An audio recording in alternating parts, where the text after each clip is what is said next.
Federico, buenas tardes. Sebastián Shapiro te saluda aquí en Duplex, en LU2 de Bahía Blanca. Gracias por atenderme. ¿Cómo te va? Hola, buenas tardes a ustedes y a la audiencia. Muchas gracias por el interés de lo que hacemos en el laboratorio a unos cuantos kilómetros de distancia. Estamos en la ciudad de Santa Fe en este momento. ¿Cómo está Santa Fe? ¿Cómo está el clima? ¿Cómo se viven estos momentos pandémicos? Bueno, los momentos pandémicos, como en todos lados, así con mucho recaudo, muchas precauciones, yendo a trabajar también con muchos protocolos al laboratorio, pero bueno, es lo que mejor que podemos hacer. Y la verdad que estos días que todavía está haciendo lindo clima por acá en el litoral, podemos aprovechar a tener las ventanas abiertas, a ventilar todo, y eso ayuda a bajar los riesgos. Es increíble cuando uno sabe que se estudian las plantas para hacerlas. Voy a decir una frase más urbana, hacerlas más rendidoras, ¿no? O sea, que se entienda el clima con la planta y cada uno saque lo mejor, el mejor provecho para la adaptación y también para el crecimiento. ¿Se crean plantas inteligentes? ¿Podríamos definir por ahí? Contanos un poquitito de qué se trata el estudio. Bueno, la forma de abordar el tema de esa cuestión que recién describías es múltiple.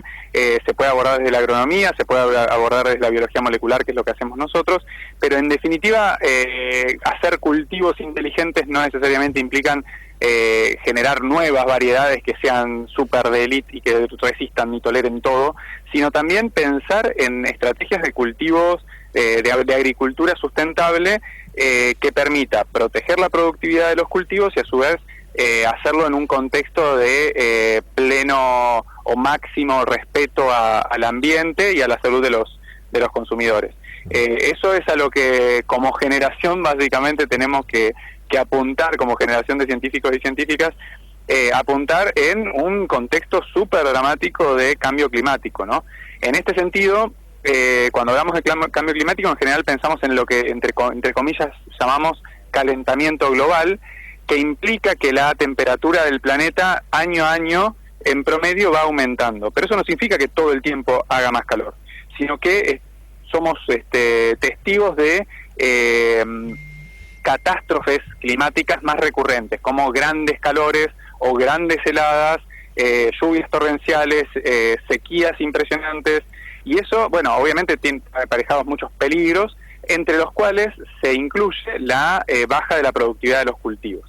Entonces lo que nosotros intentamos hacer en los laboratorios es entender cómo las plantas perciben las señales del ambiente y cómo eso se traduce en cambios y adaptaciones en su desarrollo.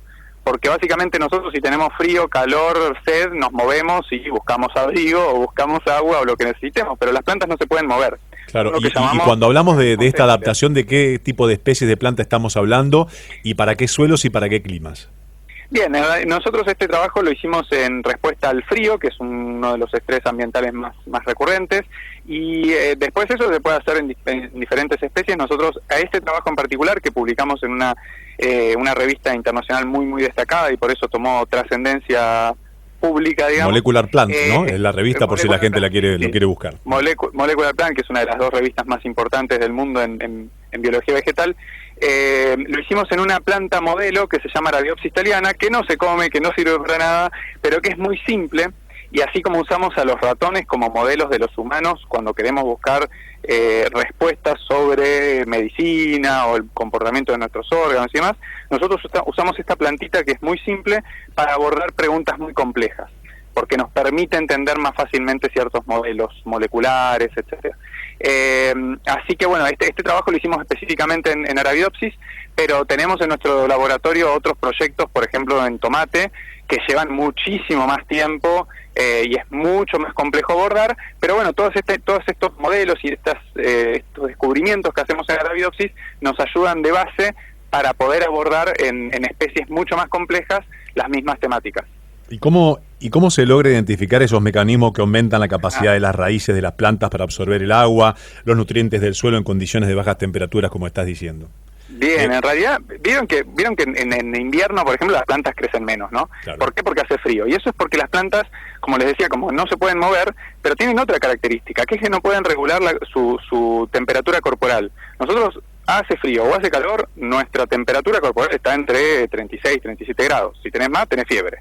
Y en cambio las plantas no pueden regular su temperatura corporal. Eso significa que si hace mucho frío, la temperatura de la planta baja, entonces todo su metabolismo se enlentece porque no tiene nada, porque necesita más temperatura para poder crecer. Lo que nosotros observamos es que los pelos de las raíces, que son como estructuras alargadas de las raíces que les permiten absorber agua y nutrientes, en lugar de frenar su crecimiento, al contrario, se exacerbaba, crecían mucho más largos esos pelitos. Y lo que nosotros entendimos es que las plantas lo que estaban haciendo es que a bajas temperaturas, cuando el agua fluye mucho menos en la tierra y entonces los nutrientes están menos disponibles para la planta, entonces la planta lo que hace es, a pesar de crecer menos, a esos pelitos hacerlos especialmente más largos para ir en busca del agua y de los nutrientes. Y lo que nosotros logramos es explicar qué genes se activan y qué genes se reprimen y todas esas bases moleculares que gobiernan ese crecimiento muy particular de los pelos de las raíces de las plantas. ¿Y en qué proporción crecían más? Más del doble. Wow. En algunas, lo interesante es que eso, digamos, en términos, digamos, en condiciones ¿Y esperaban este resultado, que crezcan más que el doble? Absolutamente no, claramente no. Esperábamos que toda la planta crezca menos y después haciendo ensayos en el laboratorio, en el grupo del doctor José Esteves en la Fundación Instituto del Bar en Buenos Aires, hicieron esa observación. Ellos son especialistas en pelos de las raíces, digamos, y vieron eso y no podían explicar a nivel molecular eso, y ahí fue cuando nos pusimos en contacto nosotros y nada, esas cuestiones de la ciencia, de trabajar en colaboración y armar equipos muy dinámicos.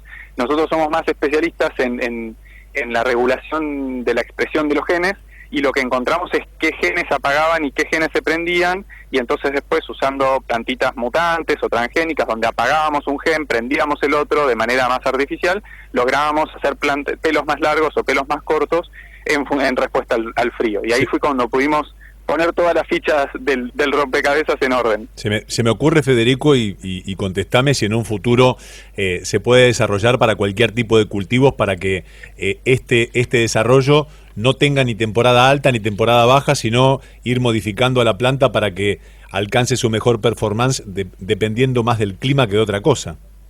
Sí, en realidad va por ese lado. Yo creo que a mediano o largo plazo tenemos que ir hacia eso, pero creo yo que hay muchas respuestas que van a estar dadas no en lo que podamos desarrollar como nuevas tecnologías para la agricultura, sino de volver a aquellas variedades que ya existen y que por muchos años durante el siglo XX hemos dejado de lado.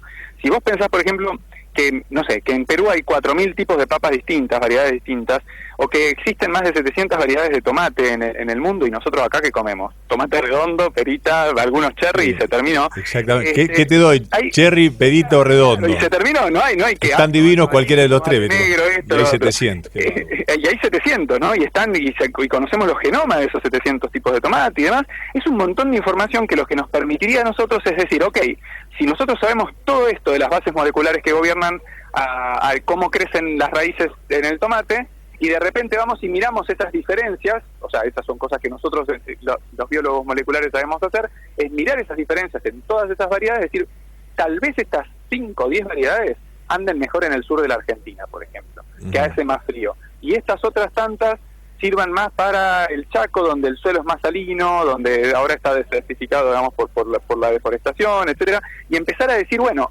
de todo lo que existe en la naturaleza, ir eligiéndolo de manera más inteligente para poder maximizar la productividad dependiendo del entorno, y no tener que estar artificialmente compensando las deficiencias de el tomate redondo, el perita y los cherry que comemos todos los días.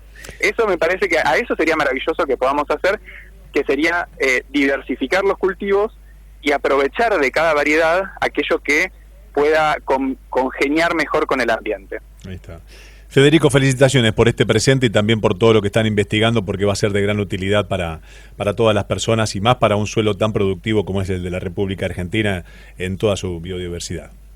Bueno, muchas gracias a ustedes por el interés y un saludo a la gente de Bahía Blanca. Por favor, un abrazo grande. Federico Ariel, uno de los directores del estudio del Instituto de Agrobiotecnología del Litoral, a propósito de estas bases moleculares para el desarrollo de cultivos climáticamente inteligentes.